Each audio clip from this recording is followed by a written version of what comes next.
This is Hunter, aka the Ultra American TTRPGer, and thank you for coming on my second live stream here on my Rumble channel. Today's topic: are TTRPGs going dark, maybe? Well, in order to be able to discuss this even further, I brought on my newest good friend with me, a fusser, a known shadow author of books like, well, I'll try to get under light there, Shadow Sun, and his newest one that he released not too long ago, Shadow Rim, which is, as you could probably guess by the name, Skyrim, but for Shadow Dark. So why don't you introduce yourself to the audience and tell us a little bit more about you? Yeah, hey, my name is Greg. I go by Chubby Funster on publishing stuff.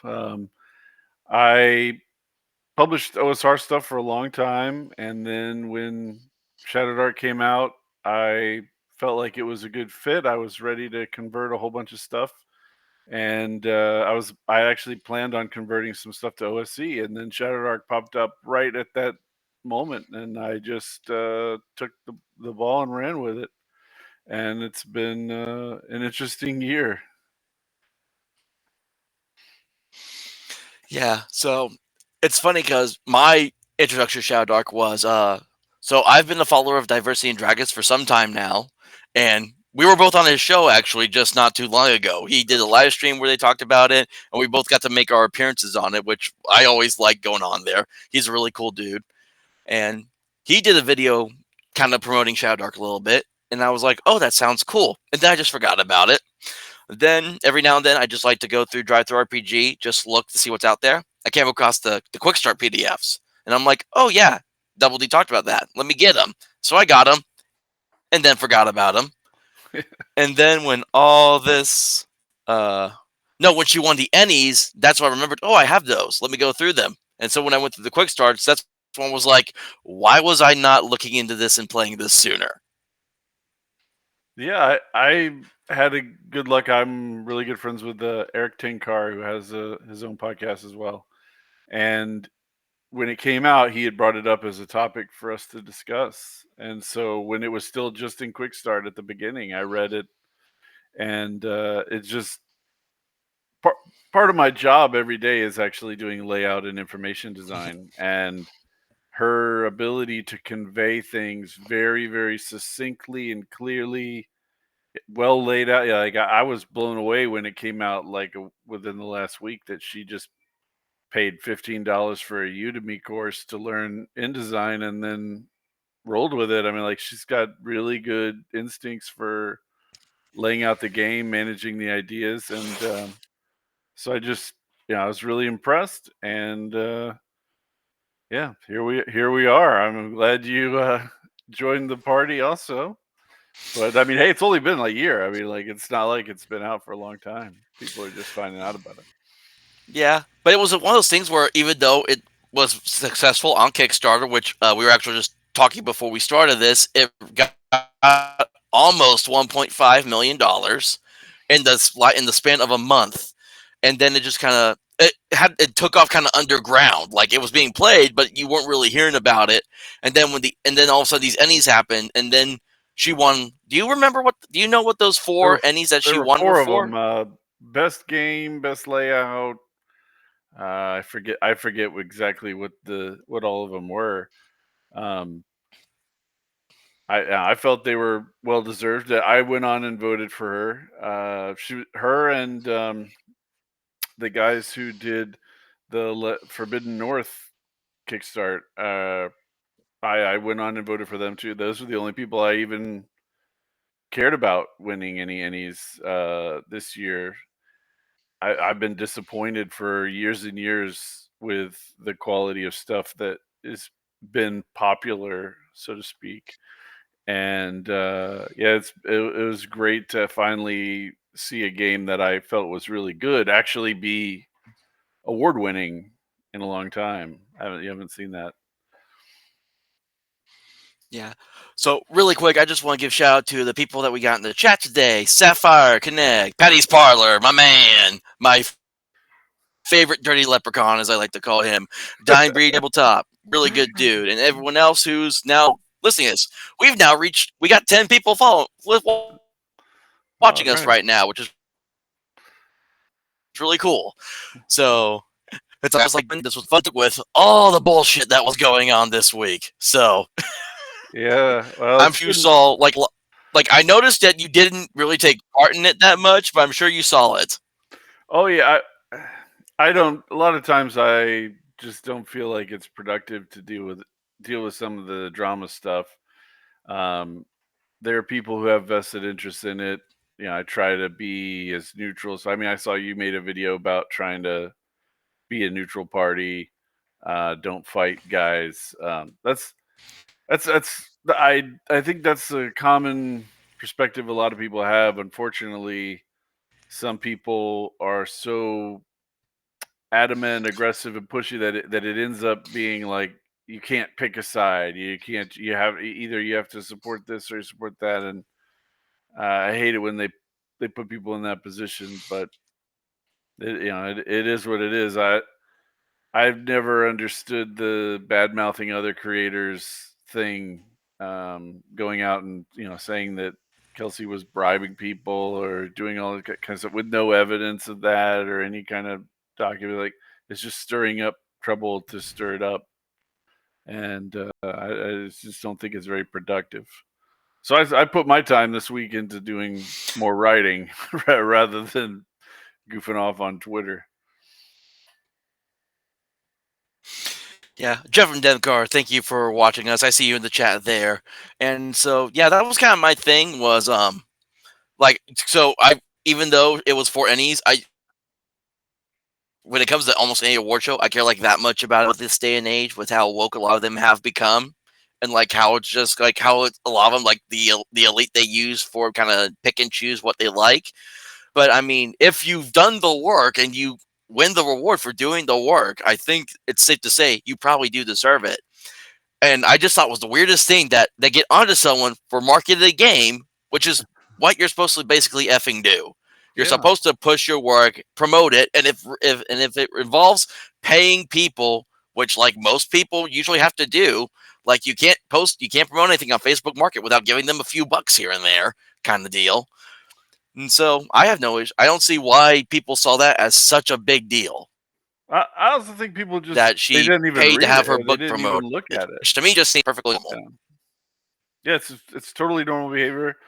I live across the street from a guy who's a big marketing guru in his real life, and I was telling him I wish I had Kelsey's marketing uh, ability to know. Okay, I need to put myself out there in this way without being too abrasive, without being too pushy. This is a very tough thing to do, and there's a reason why sales is a tough industry. People don't want to do public speaking. People, all kinds of things. It's a very very challenging thing to do. And so when they see somebody being super successful, they feel really jealous because I think that they can't bring themselves to do that, so they wish it's like they wish they lived in a world where you didn't have to do that stuff and people would just magically know things, and be able to go, oh, that's the best game because it got made, rather than it's like you have to actually get out there and you know pound pavement and tell people this is what I'm doing and so on. That it's demanding, and people are resentful that she's able to do it. Yeah, and definitely the other thing I think it also comes down to the fact that it's kind of been the economy's couple years compared to how it this year. Like while it was still was still bad, like the last couple years, it was not as bad as we are currently in right now. So the economy has hit independent markets very hard. And so Kelsey kind of got it in like right through the door, like just in time before everything kind of set in at the same time. Yeah, and it is, it's a I tight mean, you, time on a lot of things with inflation and things like that. I think it would be really useful for independent people to have open discussions about pricing and how they put things forward. I've had people tell me that I price my stuff too low and that I should raise the prices. There's very little data out there about how much, if you charge this much, this is what the sales were, or that much, whatever. It's very hard as an independent person to know how much to charge for an item, how you should market it, what's most effective. Um, those are Mm. really tough things. And so when people do what they think that should be done, and then that doesn't work, and somebody else does what actually would work, and they got successful, it's like, oh, they just got lucky. Because I don't think most people don't have the awareness to, like, they have a hard time understanding that they may have chosen wrong, and the other person may have had information to make the right choice, and that's the source of the differential. Like, people in a lot of ways we're the same people that built the ziggurats along the Tigris and the Euphrates. We're still very primitive, jealous people underneath, and that comes out.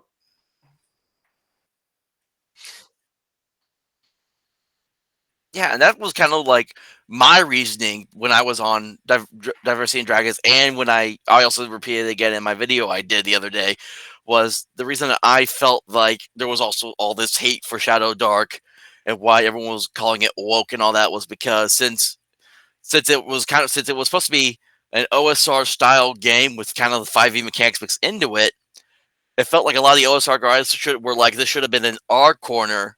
And we all know that when it comes to the OSR side of the hobby, a lot of the guys like to keep everything in their corner, and they don't want like the sparkle trolls, as they would put it, to get their Yeah. hands on it. Whereas Kelsey made it available. It was a game that anyone could pick up, anyone could play. It didn't matter who, and it was the fact that it related to got both sides of the hobby were enjoying it. It made it got the OSR, the main like extreme OSR guys, really jealous and envious about it, because some of the guys, like we've said, have been in this game for a while, but may have not been as successful or did not reach the success that they've had as fast as Kelsey did.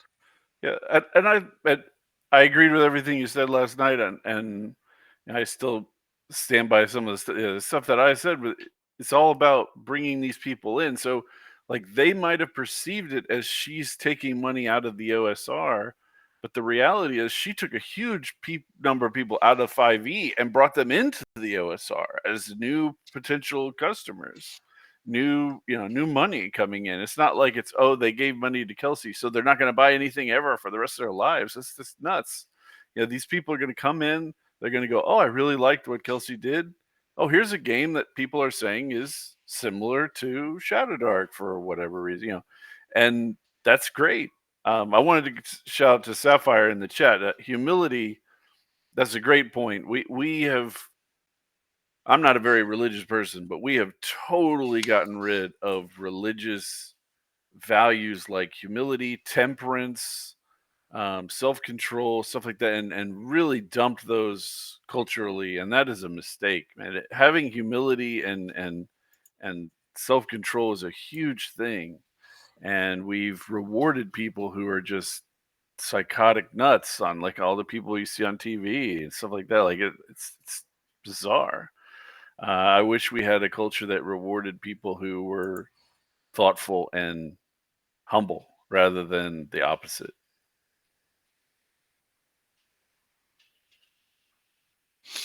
Yeah. So you brought up actually pricing earlier, and that made me think about something, because I'm going to show two different games here, and I'm going to try to screen share this real quick here if I can. So to the listening audience out here, this is only my second time ever using Rumble Studio. So if something goes haywire, I apologize in be advance. be So let me generous, see folks. here.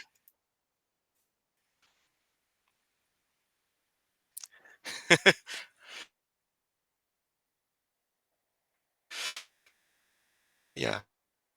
Uh, uh,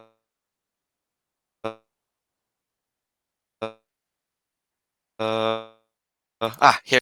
Divo had this guy on his. Come on. Well, Now tell me about it while you're wants to be working on it. slow. Hello, joy. All right. Well, I thought it was doing. Okay, so Okay, so I'm trying to screen share. So there's a game out there called Dragon Slayer, Yep, by Greg Gillespie. Yep. and it was made, and the author, Diversity Dragons have him on this show. His name is Greg, and his version on the ticket of the OSR. And is it popping up at all or no? Yeah, I can. The pricing unfortunately is Because it behind shows the that banner. it's sharing it. Yeah, I can see it, but I can't see the PDF pricing because it's behind There the it banner. is. But Okay, I hold know on. what Let you me mean. Yeah, Greg has a. let me get rid of that banner for a second. No worries. He has a strategy of pricing things very high. There it is. And I think Greg has the, let's say, brand to do it. There's Ryan Dancy. I don't know if you know who he is. He's one of the big guys who facilitated the TSR to Wizards of the Coast trade. He was behind the OGL, a bunch of stuff. He had a talk one time where he was trying to explain to people, like, you might only be able to charge $20 for this particular book, but Wizards of the Coast can charge $30 for that book. That $10 differential is brand, right? Like, that's the impact of them having the brand. That's how much people will pay that much more because they're that much more confident in getting a good product. Now, I wouldn't say that about stuff lately, but this was 5 or 10 years ago when he said it. But I think that's a good way of thinking about it. Like, somebody else might only be able to charge $20 for Dragon Slayer, but Greg has built up enough of a personal brand, and he does. He has. I totally credit him with that. He does a great job with it. That he can charge that. I hope that one day I have the level of brand that he has. So I'm not necessarily mad with him that he's charging this much. Like $30 for a PDF for something that's 300 pages, perfectly reasonable. That makes sense to me. But the hardcover book for $80, when have seen books about that size cost less than that usually, and this is basically supposed to be kind of like his clone, basically, of a BX. Well, he has every right to charge it what he wants. I'm not saying he shouldn't charge for $80, but this is a book I'm never going to be able to afford unless I get like a $30 an hour job with the way my life is right now. That's kind of where I think the pricing kind of lies for Well, some part. let me give you a little insight here. So I have a game called Ambition and Avarice 2. The first one was really a stripped down kind of OSR clone, and the second one is much more fleshed out. Um, just to give you a sense, that is a 374 page book. So the reason I bring that up, so when I look at the print options on drive-through, the hardcover, like, standard color, it's got color. The standard color price for just the book is about $30. It's $29.19. The premium color cost is $59.94. Right, so it's almost double for going to a premium color. Now, that's a thicker paper and better ink quality, right? Less bleed. If you have 2 pages, there's less bleed onto the page behind and stuff like that.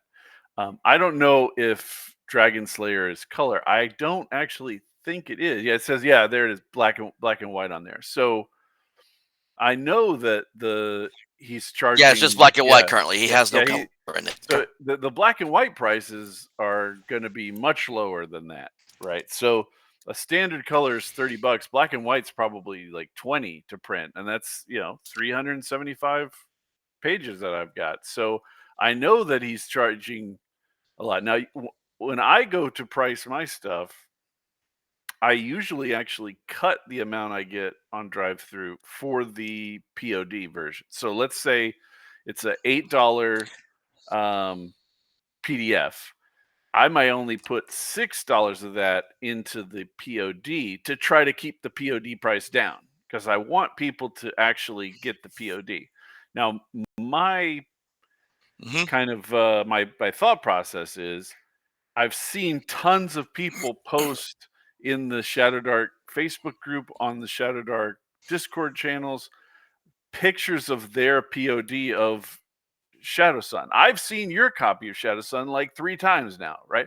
So the $2 that For I lose, yeah, the $2 I lose to make that sale, I justify it in my head as I'm making up for that with people are going to have a physical thing that they show people, right? So I Mhm. think it's worth it.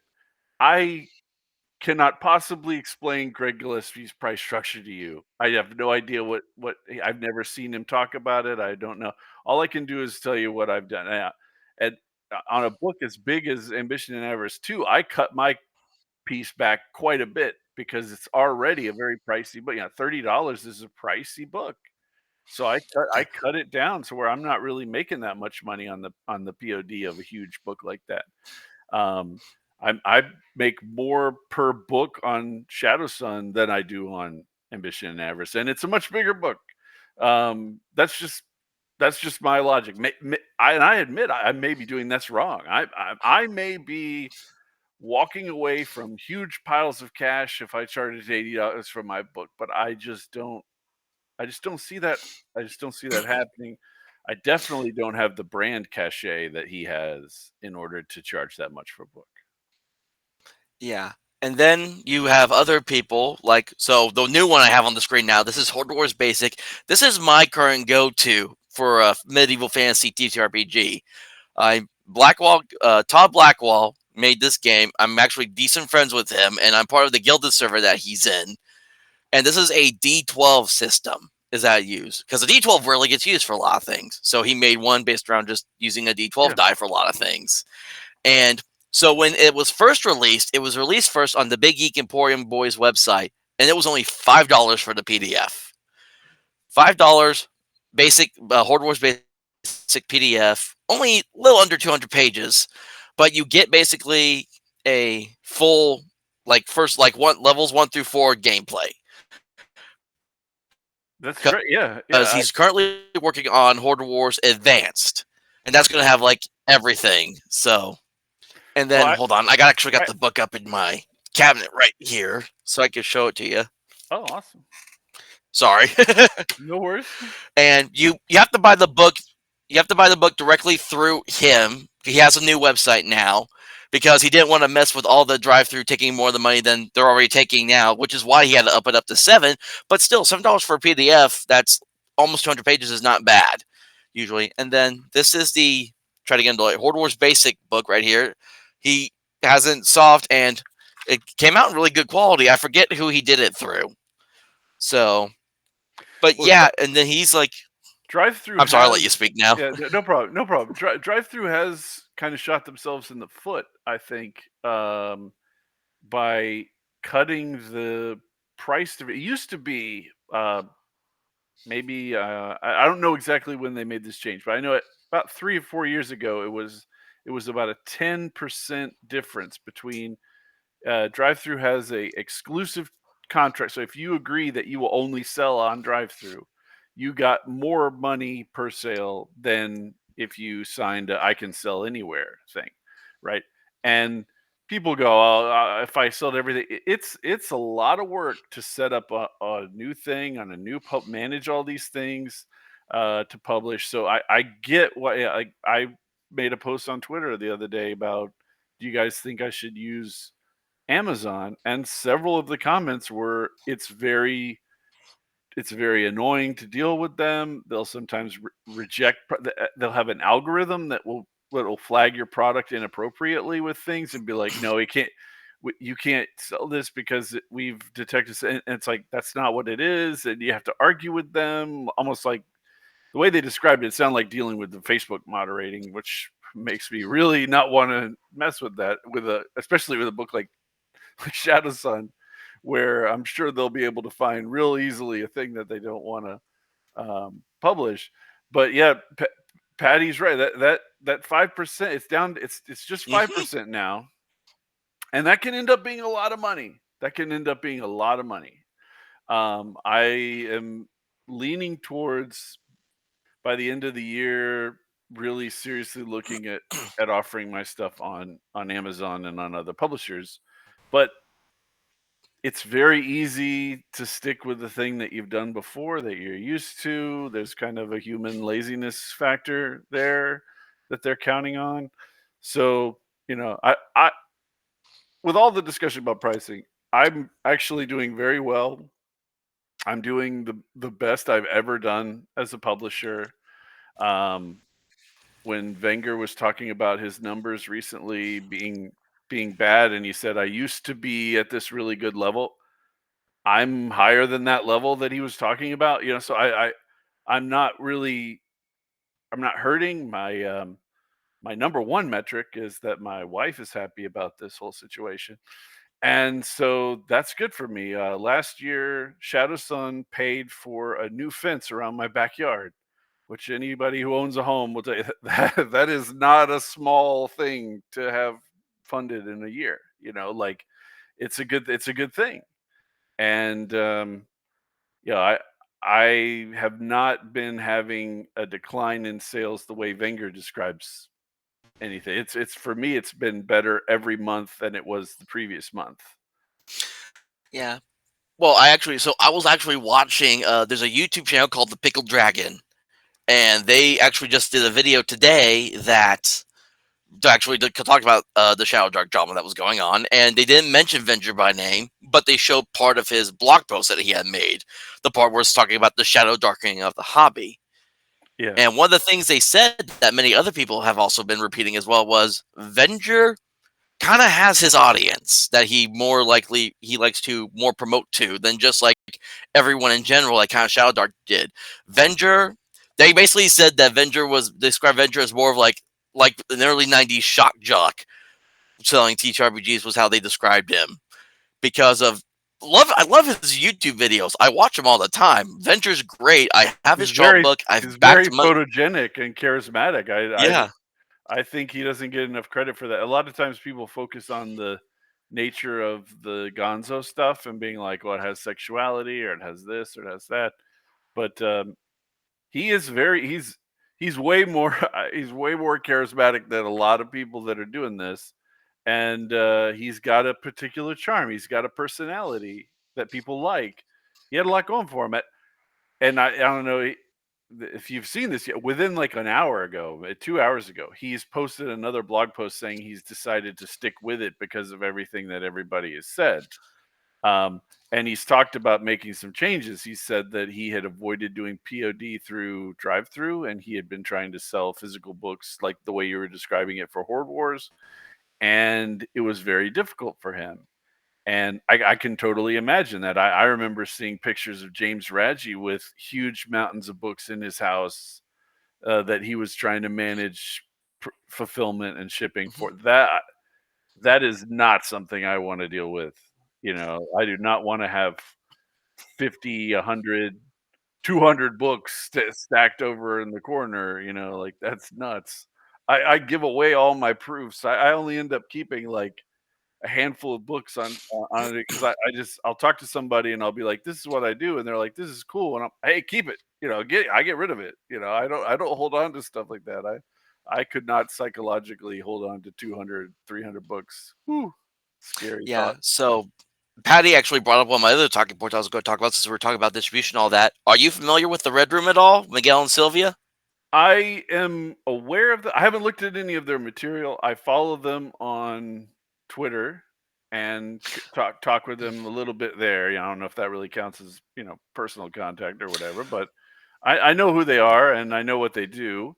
Um, I have the same perspective on them that I have on Wenger, that I have on James Raggi's stuff a lot of times, which is that if you poke the bull, you're going to get the horns.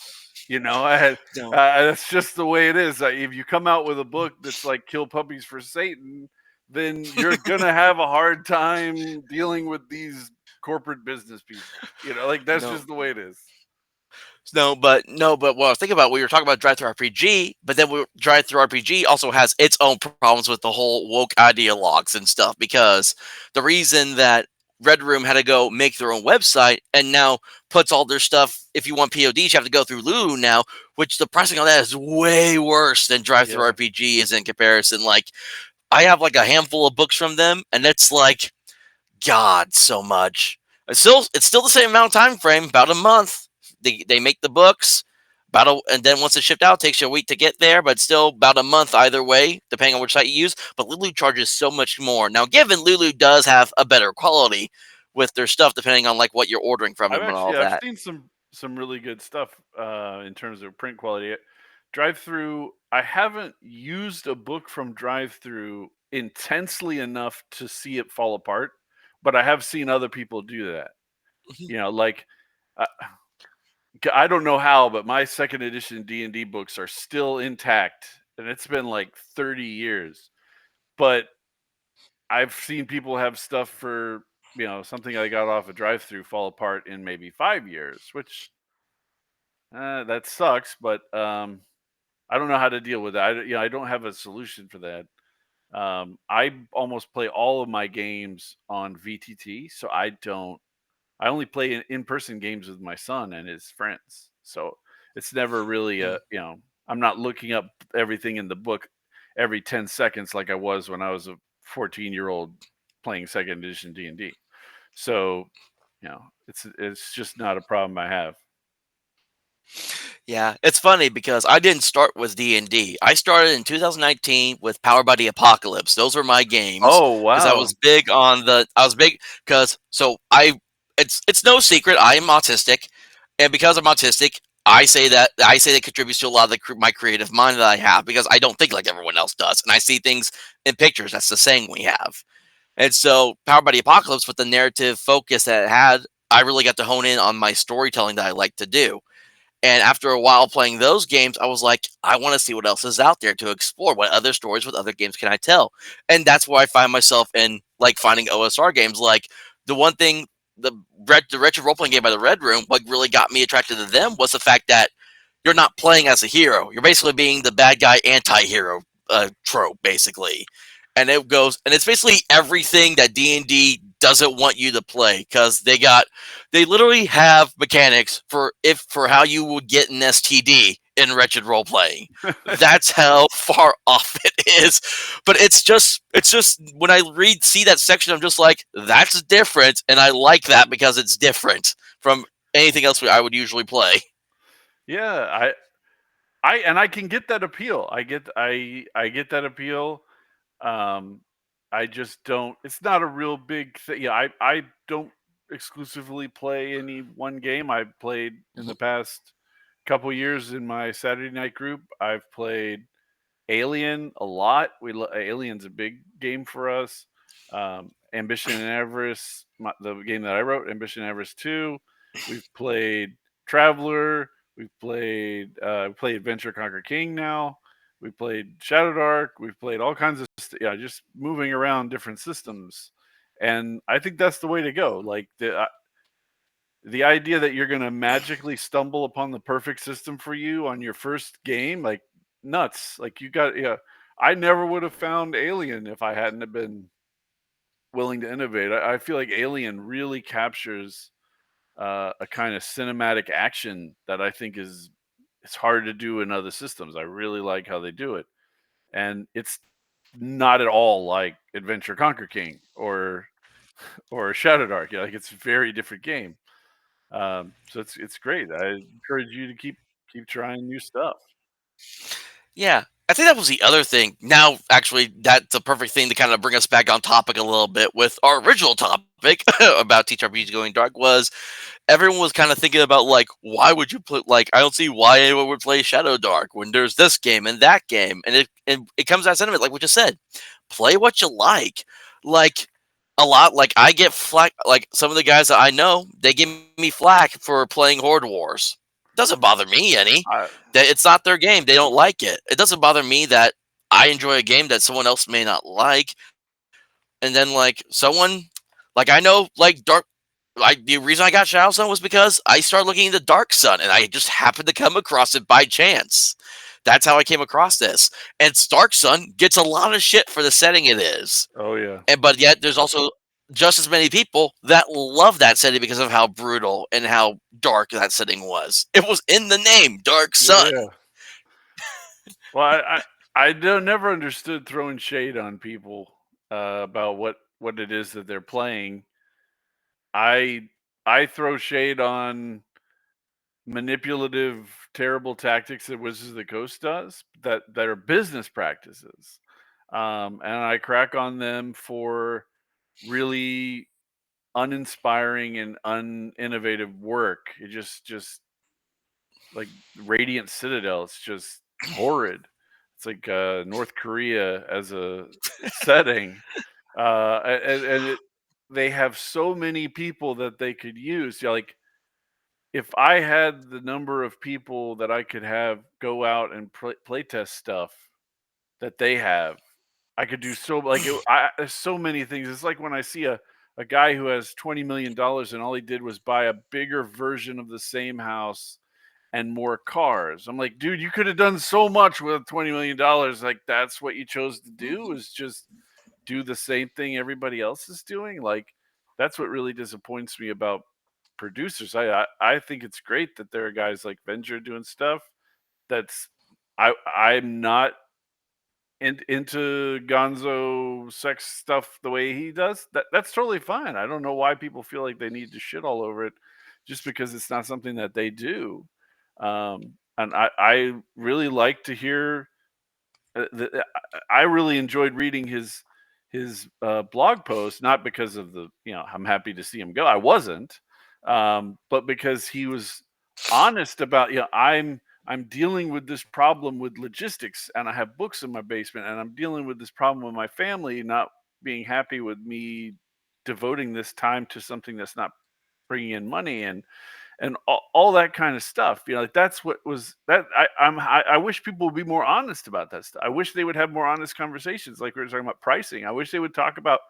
I wish we could get Greg Gillespie on with Alex McCrease and Kelsey and a few other people and talk about how did they make the pricing decisions that they made? How did they do all this stuff? And occasionally you can get that in a con room. Dragon Con is in Atlanta. I'm in Atlanta. I've been there a couple of times. Occasionally you can get people in a room like that where they're having a seminar and a convention and they'll talk about that kind of stuff. But it's very rare. There's within our culture, there's kind of a don't talk about money thing already that comes down from Protestantism from way back, the Protestant Puritanism that comes into the US culture. I wish people would be more open about like I tried this and it didn't work. I tried this and it worked. There's people don't want to share strategies that are good because they think they're going to exclusively benefit from them, as if it's a fixed pie mentality. That's been a lot of the discussion about the Shadow Dark thing this whole week, is like that's we don't have a fixed pie.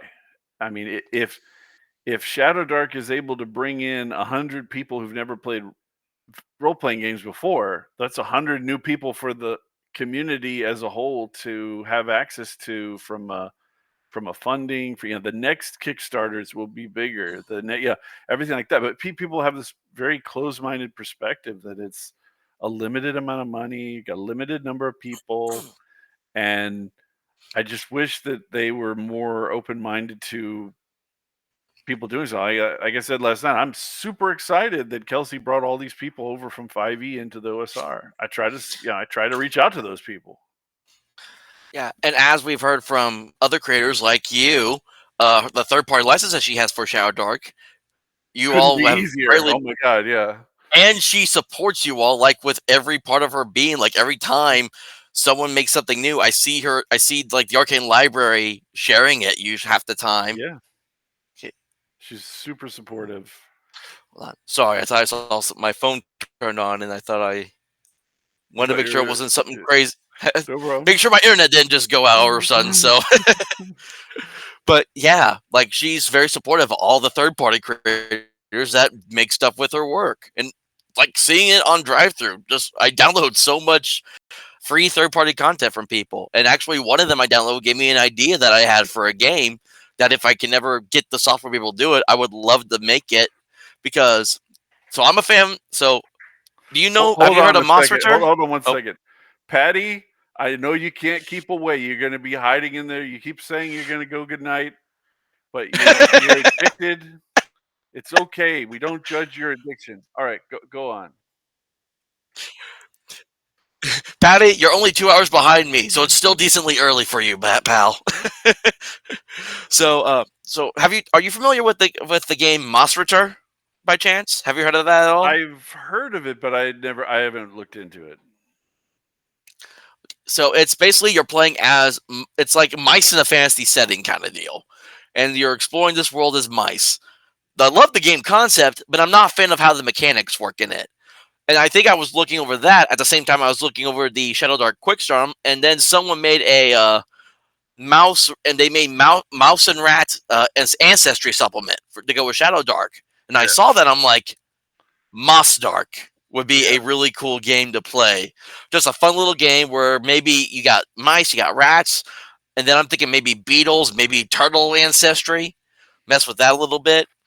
Well, And you there's have a guy called the curator on Twitter. I forget his name off. It's a Ryan Heffinger. I can never remember his last name because it's an unusual German construction.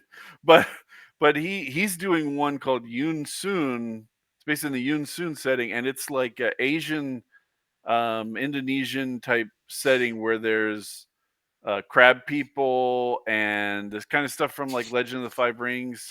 So I'm not a big Asian fantasy guy, but I think it's great. I think it's great for people to be put. Yeah, I'd love to see Mouse Dark. That'd be cool. yeah. So I just wanted to say really quick, because Pat pointed out that Sapphire and Dying Breed had to go, and that's because, and I'm going to shout this out really quick, they are part of a first edition Gamer World game on a YouTube channel, The Dungeon Delver. So if Oh, you okay. guys want to get, so if once we're done with this, because we're only going to be on here for like an hour or so, if because I think they play for like maybe 2-3 hours, I forget.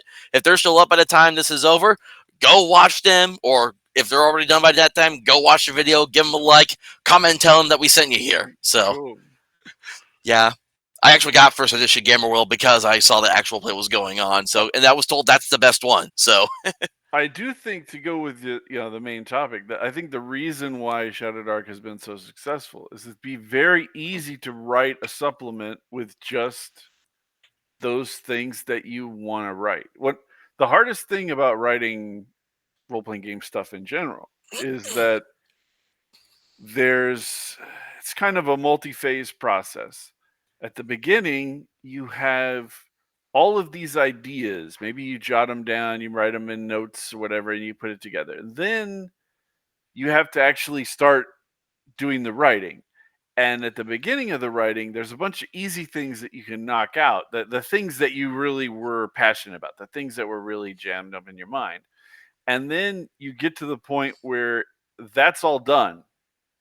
And that is when the really, really hard part of writing kicks in, because you have to go, okay, I have to write a description of a crossbow, and then I have to write a description of a broadsword, and then I have to write a description of the just like you have to do all these grinding things that you don't want to write. You did all the stuff you wanted to write. So this happened with me really clearly in Shadowrim. Um, the character creation stuff, I was really excited about writing. I made the constellation designs. I really enjoyed. I played around for 2 months trying to get the transparencies of the stars and the constellations to look so it would come out looking as like it did. I did all kinds of stuff like that. I really like to do, and then I got to a certain point where I was like, everything else is like I wrote some of the descriptions of the locations on the map, but I didn't feel like writing 200 keyed locate. Like you get up to a certain point where you're like, oh man, oh he is, oh yeah. So let me finish this thought, and then we'll talk to him. So yep. yeah, So you get to this certain point where you're like, "Oh my god, how am I gonna push through to get to the end of this project?" Like, I'm over halfway there, and I need to get through, and the secret tip I have this secret tip for, those of us who are watching tonight. It is ADD medication, okay? So, what you do is you get to the point where you don't wanna write anymore, and then you take some methylphenidate and boom, you can write. Like that was my magic thing. Like being able to finally get access to those, because I just had a very hard time getting myself to force myself to do that work. I have, I'm a high functioning ADD person, and getting that was really what pushed me through. But for years, I struggle. It's very very hard to get yourself to push through those final things that you don't want to do. And Kelsey's design is so open and flexible that if you just want to write the character creation elements, that's the only thing you want, and you want to write 5 classes for Mouse Dark, and you want to come up with some equipment, and then that's it. You can do that. Like, right? Like, that's all you have to do. You don't have to grind your ass through the long stuff you don't want to do. Just write the part that you want to do and then move on. Yeah, That's great. because Uh, I was thinking Mouse Dark, maybe some races. The classes, I think, just incorporate the ones from the main book: fighter, cleric, thief.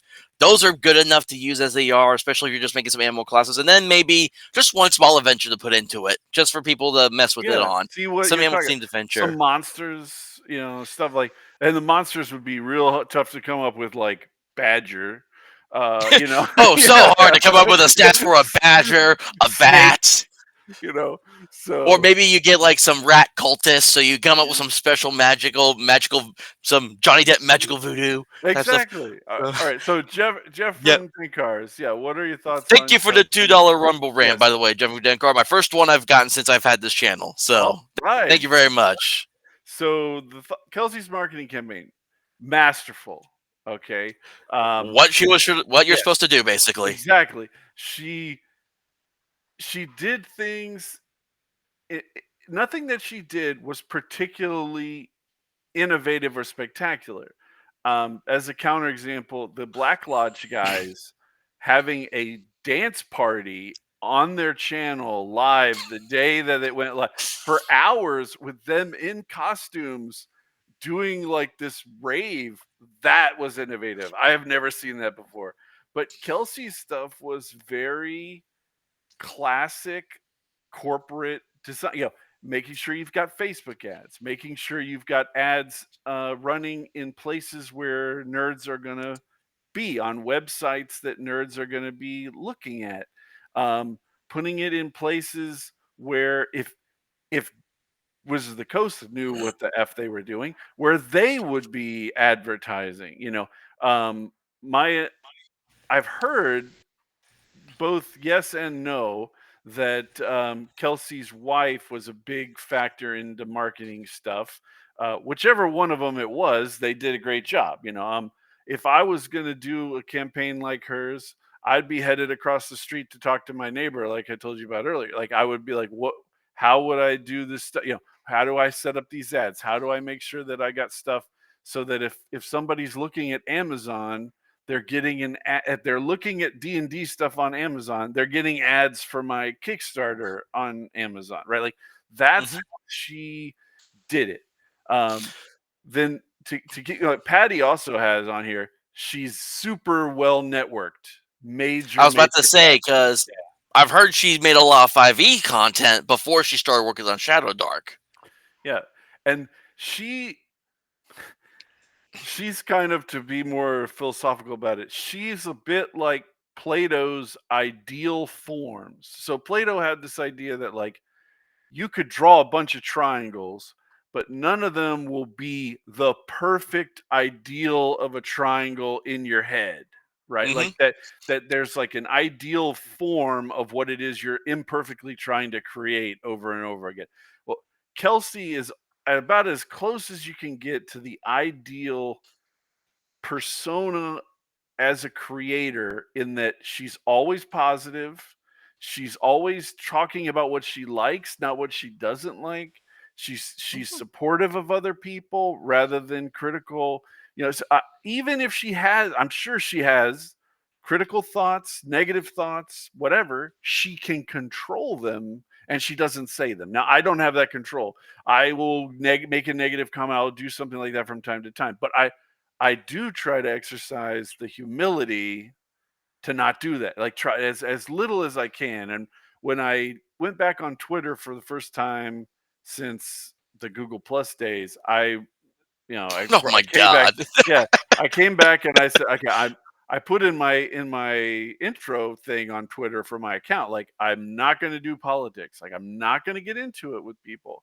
I have political feelings, obviously, but there's nothing to be gained from me expressing it on Twitter. And if I say something, let's say me and you 100% in agreement on politics, everybody watching us have that conversation is not going to be 100% in agreement on our politics, and they're going to be going, well, I'm not going to buy that guy's stuff because he said blah blah blah. And it's not like I'm going to get a fair hearing from everybody. We're going to have deep, meaningful conversations. It's going to be drive-by political commentary, and it's not useful. So Kelsey, as far as I can tell, 100% avoided all that stuff. All she says is positive things. She praises people. She says, this is what I like, this is what I like, this is what I like, constantly, and it's extremely endearing. And I think that's why when people went after her this week, the reaction was so overwhelming that there was like an accusation of people being simps for her, because it's just like, no, I'm not going to tolerate you saying negative things about this person who's doing it right. That's Yeah, what's and really like aggravating. they were trying to get at her for some of the most ridiculous things, in my opinion. Like they said, "Oh, she's a millennial. I'm a millennial too, who happens to like OSR type stuff. I got into that because of all the people I interact with." They try to say because she's a lesbian. Who cares? Like who you fuck at night? That I don't see how Yeah, that's any relevant to what you have to do. And then they also try to say, "Oh, this was the big shocker one for everyone. She used ancestry instead of races." Which, okay, some people don't like that. That's their prerogative. But I don't think that's a big indicator that screams woke and neon signs above their head, though. So I was like, I need actual physical proof. Either give me a post of something she said or a video of something she said. That's solid concrete proof in my head if you want me to believe that she's apparently woke or not. If you can't bring the proof, I'm not just going to take a stupid word that she decided to use instead of another word. yeah, and I have a hard time believing that. I hate to even quote pundit here, but he said if she doesn't do anything woke, who cares if she fits the demographic of being woke? Like, I don't care. And Exactly. she's been supportive of me running with Shadow Sun, which is totally not woke. Like, that's as far as you can. It's got slavery. It's Hmm. got destructive magic that, like, you could just reach over and touch somebody's dog and suck the life out of them and use them for a spell. I mean, like, that. It's harder I, to get more woke, not woke I than that. pictured that sentence going a completely different Yeah, way than the way it went. exactly. I did Like, not. you got to think. I try to think of every game. I try to think of it like when I realized this when Red Dead Redemption 2 came out.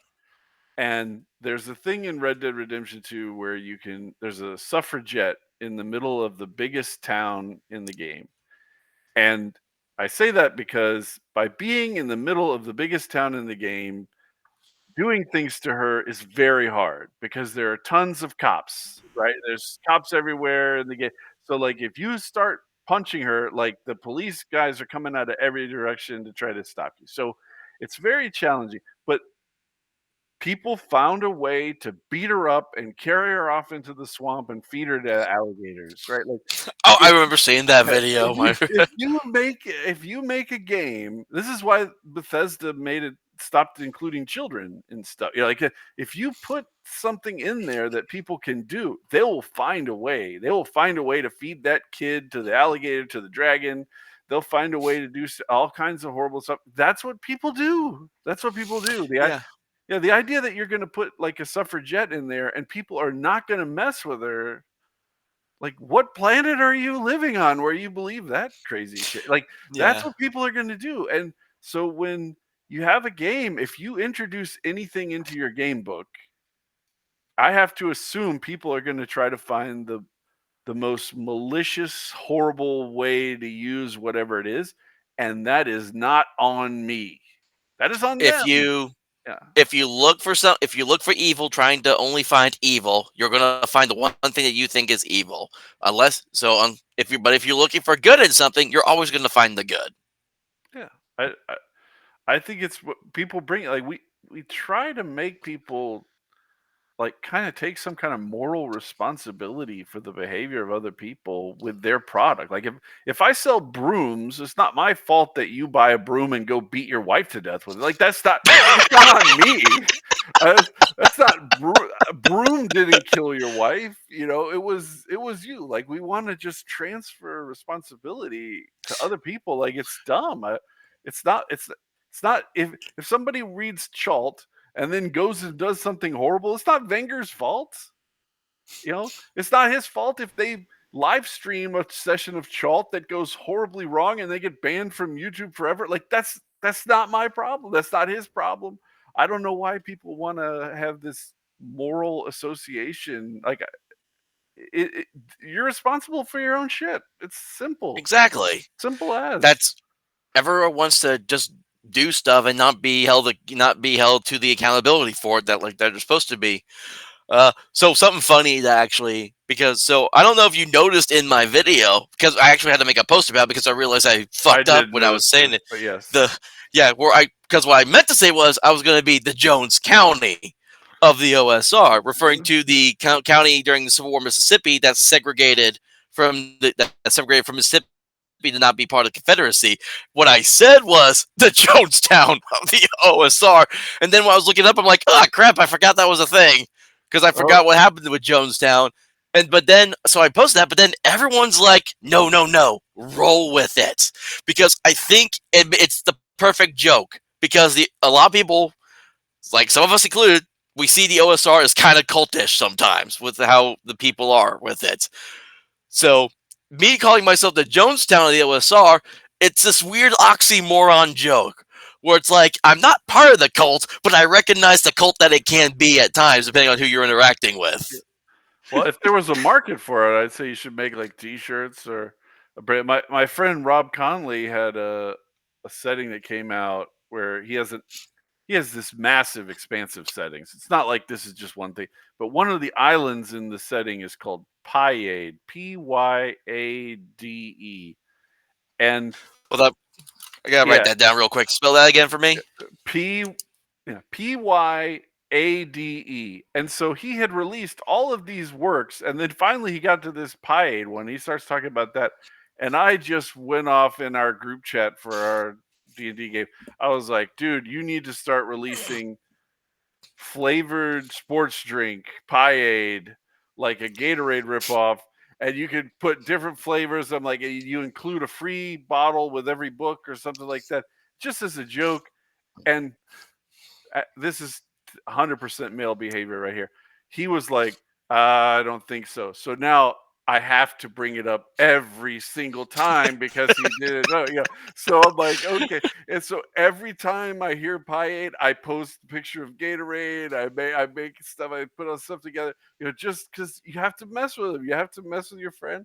So I just constantly say you should have Pyade. That's what you should market. But like people are. People. We just not enough money in the old school. People would probably like if it was a widespread enough thing with the OSR. People would buy shirts that had like I'm the Jonestown of the OSR. I have little OSR cups in the graphic with Kool-Aid in it or whatever. Yeah, I think people don't appreciate the humor in stuff.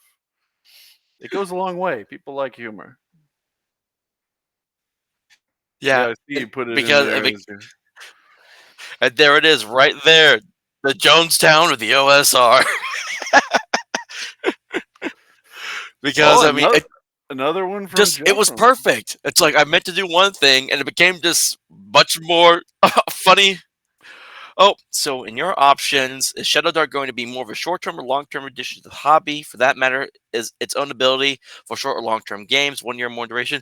That question actually, since we're actually kind of getting close to the end of this, because I only wanted to go an hour, so that actually kind of brings up to the question. Because again, the reason I called it our TTRPGs going dark is because everyone was trying to say Shadow Dark was woke and all that. So I guess that question also ties into kind of like I guess the final thought question I had is what's going to go on with the hobby from here with all this controversy around Shadow Dark? What ways will Shadow Dark make continuing in the hobby and all that? What's the I future going to look I like think at this Shadow point? Dark is gonna supplant or be on the same level as OSC within 2 or 3 years. It has people. One, people don't appreciate the sunk cost fallacy of human thinking. So many people have already started moving in the direction of Shadow Dark that they're not going to change because they've already moved in that direction. So, like, if you think of all that money that people spend, people don't spend money on Kickstarters at that level and then not play the game, not go to cons and play the game, not just stuff. So people have invested a ton of money in it, and I think it's gonna really really have legs. I think the more that there is third party stuff for it, that will help it. That's a I try to keep publishing as aggressively as possible. I think there are there are a lot there are a lot of 5th edition players that can be brought into the OSR through Shadow Dark that will never come into the OSR in any other system that there's unless there's a new one released next year that I don't know about. Like that it's provided a doorway for people to go, "Oh, I recognize enough of this system to bring it in." And you have old school people who are like, "Well, I don't like advantage, disadvantage. I don't like this. I don't like that." Well, that's fine. You don't have to buy. But the people who are coming from 5th edition really like advantage, disadvantage. They really like that kind of stuff. And so I think it may, my hope is that it will continue to, along your lines from your post yesterday, it will continue to suck the lifeblood out of D&D. Also, I think Hmm. D&D has become a husk. Um, it's almost like I, this is getting a weaker analogy the further we get away from it, but Firefly and Serenity. Firefly was a 1 season TV show, and people loved it so much that they demanded all this stuff, and they finally got a movie to close out a lot of the storyline. And there are still people today who really love Firefly. So even if you get abandoned by your corporate whatever, people will still like it. I think of D&D not quite as bad as Firefly, but that the corporate entity that holds it hates it and wants to squeeze out the traditional way of doing it and turn it into something else. They want to turn it into a video game that they can extract money from. They don't care about the tabletop version of the game. So my hope is that it eventually, like like a movie gets rights for a video game or vice versa, like the rights will become separated, and the rights to run tabletop D&D will just not be in Wizards of the Coast hands, or they'll give it up or whatever, and it will just be a community property. I would love it if somebody like Elon Musk came along and bought it. I don't think that's going to happen, but I do think that Wizards of the Coast is so malicious towards their own product that long term, I don't see any way that it won't just be reclaimed by the community, because it's not a moneymaker in the way that Magic the Gathering or video games are. And that's why they don't want it. They want something that they can churn big profits out of. And no matter how much you might want to, you will not be making big money in quilting. You will not be making big money in role playing. Like, it's just the people who are doing it for free, that there's so much creativity that's being given away for free that that's why they're not going to be able to make that money. I hope that they just give up. And I hope that games Mhm. like Shadow Dark continue to drain the people away from that main entity. Sorry, that was a long answer, but You're good. No, perfectly fine. I mean, I agree with a good majority of it. I think even if Shadow Dark does not receive the mainstream popularity that it should deserve, that hopefully it will maintain its underground popularity for like the long time. Because again, it's like this was had been going around for a while, and then it just only kind of became kind of the mainstream when it won those four Ennies. And so my hope is, even if it's not like big name newsworthy, people will still play it for years to come. That's not just going to be, it's not just going to be like a couple years and then it dies off like a lot of games that came out and have done. And and when it comes to like, especially when because we're talking bring up WotC, there is so much 5e content out there because that's all people want to make because they know it sells. That is almost kind of overwhelming sometimes because I'll look at something and then I'm just like, that would work actually much better with another game I have or this other game that I have. Like a lot of the few D&D modules that unfortunately, they're I going to try to AI that and refit it. God, I hope they yeah. don't do that. Now, a lot of D&D modules I do own is because I'm going to repurpose them to run with other games. Like, because I got this book here because I got another announcement I'll do here in a second. Like, I got this White Star, which I, is I Swords played and it. Wizardry Science. I'm going to run a Space Fantasy Dragonlance using this. That's what I've been wanting to do because Cool. I saw Dragonlance and I also saw Spelljammer, and I just thought one day randomly, what if you mix the two together? I, So I, I'm gonna. I totally encourage that. Same perspective I had on Dark Sun. I'm never going to get Wizards of the Coast to put together Dark Sun and repackage it, rework it, and release a book that I like. It's not going to happen in my lifetime. It's not going to happen in the future. Um, I don't think they're ever going to release another book, much less it being a book that I would want. So Mhm. I feel like if they have properties like that, we have to treat them like abandonware video games. Like it's just abandoned. Like they don't want it anymore. So repurpose it. And then if people want to write Dark Sun Adventures and put it as a Shadow Sun thing, totally totally cool with that. I would love that. I, anything but making it a OGL thing for Wizards of the Coast because they will screw us over. They've made it Yeah. clear they want to screw us over. And also, do you know how hard it was for me, especially with how I am, because I'm more of a rules light guy, how hard it was for me to find a space or Star Wars S game that I actually can read through and understand it? Because, contrary to popular belief, I don't think the Star Wars RPGs that are out there are simple enough for me to understand. I try to, even the D6 one, Even I was to I say try to look through it, and D6 is it's a pretty mess to simple, me. but So, it can be hard to do. Like, why is that a 4D versus a 3D plus 2 versus a 2? Yeah, like it does have some quirks to it. I agree with what Jeffrey just said about Ravenloft. I've had 3 different people encourage me to write a Ravenloft Shadow Dark. I'm just not that into Ravenloft. I I actually wish brought I up was, but I'm not. I brought up to someone that because of how dark Shadow Dark is supposed to be, you could easily run Ravenloft into that. Because what I'm going to do is part of it is I'm going to in my because I've been working on this campaign idea for like the last 2-3 years, just floating around my head, typing out notes here and there. Because there's also they expanded so much on Dragonlance, and then you have When the Black Roses Bloom, which was I think, yeah, it was AD&D mixed with Dragonlance and Ravenloft because it was when Lord Soth got sent to Ravenloft during that time in that Dragonlance series. I'm going to incorporate that into my game at some point. And I'm also thinking, because someone actually brought up this idea and it stuck, it still rings in my head because of just how, what's what I'm looking for, how perfect it would be.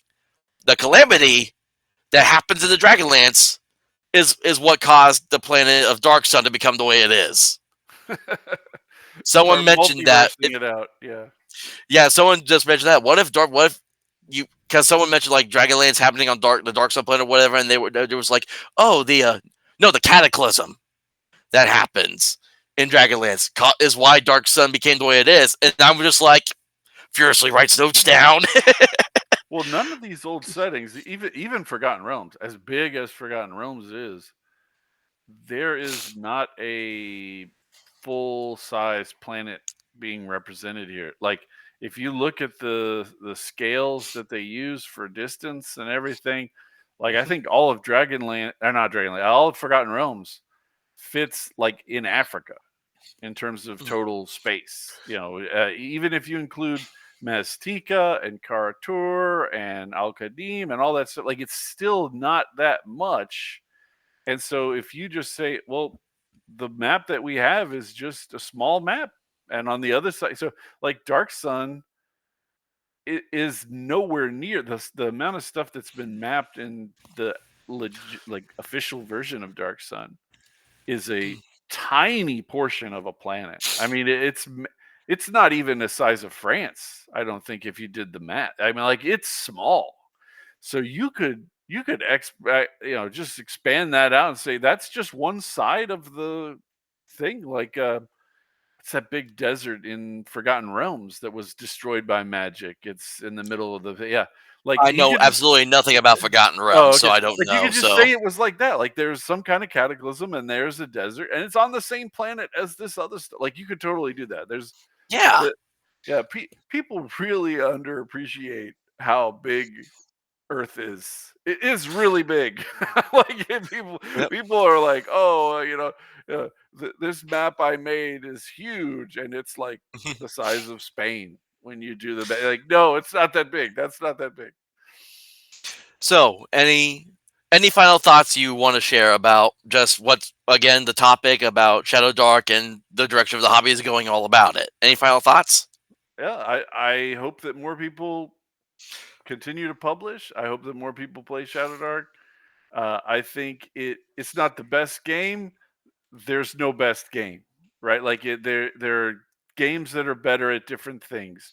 I Mhm. play I play Shadow Dark and I play Adventure Conquer King at the same time. They're one's super complex, one's totally not. That do what you want to do, play what you want to play, and create stuff. That's what makes this hobby fantastic. Is people create stuff. I just want to see more creating. Yep. And Patty, you're great as well. So always Yeah, appreciate my favorite leprechaun, as I like to call him. So all right. So, anyways, thank you all for joining us. This was actually really great. I just figured that since this was all going on this week, this would be a great topic to talk about. very Greg, good. thank you for coming on here and just being chat with here. Really do like your work. So, everyone, make sure you go to if you do like using Drive-Thru RPG, because I know that's a whole thing with some people. But if you don't mind, go get Shadow Sun from Drive-Thru RPG. Go. I recommend get the book.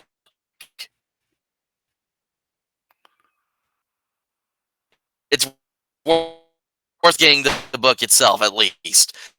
And then there's also Shadow Rim as well. My can't Shadow Rim as well. Get the book if you want for that too. It's basically Skyrim with the serial numbers filed off. And since I'm a big fan of Right. Skyrim, I'm gonna get that too. I already got the PDF. I just couldn't afford the book at the time. And so yeah. And then if you can, get Shadow Dark. I mean, it's gonna be it may be a little costly, but she definitely earned every penny for what goes into it. And then final thing before we go tonight. I am almost at 8,000 followers on X. Sometimes what I like to do with my profiles is when I hit milestones like that is I do giveaways. And thanks to the U.S. postal system and Drive-Thru RPG's big fuck ups, I actually have a second copy of White Star, so I have two currently in possession. So what I'm going to do is once I hit 1,000 followers, this bad boy is going to be given away to one lucky person. So make sure that if you want to push around my X, let's get that up to 1,000, and maybe you'll get yourself a free White Star Science Fantasy book. All right. Well, thank you again for coming on here. This was really Thanks for great, having me. and hopefully we'll see what Shadow Dark takes. We'll see where Shadow Dark takes this hobby next. Yeah. Yep. Have a good night, everyone. Have a good one, guys.